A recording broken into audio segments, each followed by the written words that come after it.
ত্রয়োদশ জাতীয় সংসদ নির্বাচন উপলক্ষে কালবেলার বিশেষ আয়োজন আসন বিশ্লেষণে আপনাদের সাথে আছি মুজাহিদুল ইসলাম। বাংলাদেশ জাতীয় সংসদের ৩০০ সংসদীয় আসনের মধ্য থেকে আজ আমরা আপনাদের কাছে জানাবো জাতীয় সংসদে ৭২ নম্বর আসন, যেটি পাবনা ৫। এই আসনের বিস্তারিত তথ্যের আলোচনা থাকবে আমাদের আজকের পর্বে। পাবনা ৫ আসনটি পাবনা জেলার পাবনা সদর উপজেলা নিয়ে গঠিত হয়েছে। 2026 জানুয়ারির সর্বশেষ আপডেটকৃত যে তথ্য আছে সেই তথ্য থেকে আমরা যেমনটি দেখতে পাচ্ছি যে আসনটিতে এবারে সর্বমোট ভোটার আছেন ৫,২৮,০৪৪, যেখানে পুরুষ ভোটার আছেন ২,৬৬,৪৩৩, মহিলা ভোটার আছেন ২,৬১,৬০৮ জন, অন্যান্য ভোটার আছেন ৩ জন। পাবনা ৫ এই আসনটিতে এবারে ত্রয়োদশ জাতীয় সংসদ নির্বাচনে প্রতিদ্বন্দ্বিতা করছেন মোট ৪ জন প্রার্থী, স্বতন্ত্র প্রার্থী আছেন 0। ত্রয়োদশ জাতীয় সংসদ নির্বাচনের এই যে ৫ জন প্রার্থী আছেন, এই প্রার্থীদের নির্বাচনী প্রতীক এবং তারা কে কোন দল থেকে নির্বাচন করছেন সেটির বিস্তারিত তথ্যটাও আমরা জেনে আসব। এবারে 2026 ত্রয়োদশ জাতীয় সংসদ নির্বাচনে পাবনা ৫ এই আসনটি থেকে নির্বাচনে প্রতিদ্বন্দ্বিতা করছেন মোহাম্মদ শামসুর রহমান শিমুল বিশ্বাস, যিনি বিএনপি থেকে ধানের শীষ প্রতীকে নির্বাচন করছেন।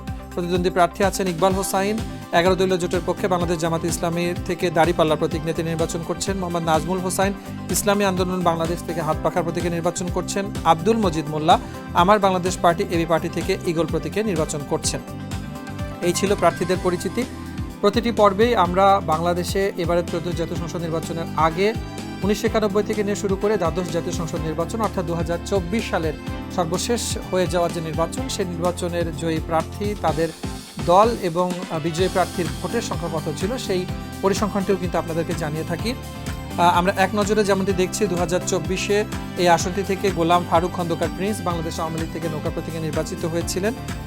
তিনি 2018, 2014 এই দুটি সালেও কিন্তু গোলাম ফারুক প্রিন্সে নির্বাচিত হয়েছিলেন। 2008-এও এই আসনটি বাংলাদেশ আওয়ামী লীগ থেকে নির্বাচিত গোলাম ফারুক খন্দকার প্রিন্সের দখলেই ছিল এবং 2008-এ তিনি সর্বশেষ যে 2008-এর নির্বাচন ছিল সেটিতে তিনি পেয়েছিলেন 1,61,413 ভোট। 2001-এর ফলাফল বলছে এই আসনটিতে বাংলাদেশ জামাত ইসলাম থেকে দাঁড়িপাল্লা প্রতীকে নির্বাচিত হয়েছিলেন আব্দুস সোবহান, সে সময় তার প্রাপ্ত ভোট ছিল 1,42,884। রফিকুল ইসলাম বকুল বিএনপি থেকে ধানের শীষ প্রতীকে নির্বাচিত হয়েছিলেন, তার প্রাপ্ত ভোট ছিল 78,165 এবং এটি 1996 সালের ফলাফল বলছিলাম। 1991 সালে আসনটি থেকে মোহাম্মদ আব্দুস সোবহান বাংলাদেশ জামাত ইসলামের পক্ষে দাঁড়িপাল্লা প্রতীকে নির্বাচিত হয়েছিলেন এবং তার প্রাপ্ত ভোট ছিল 75,580।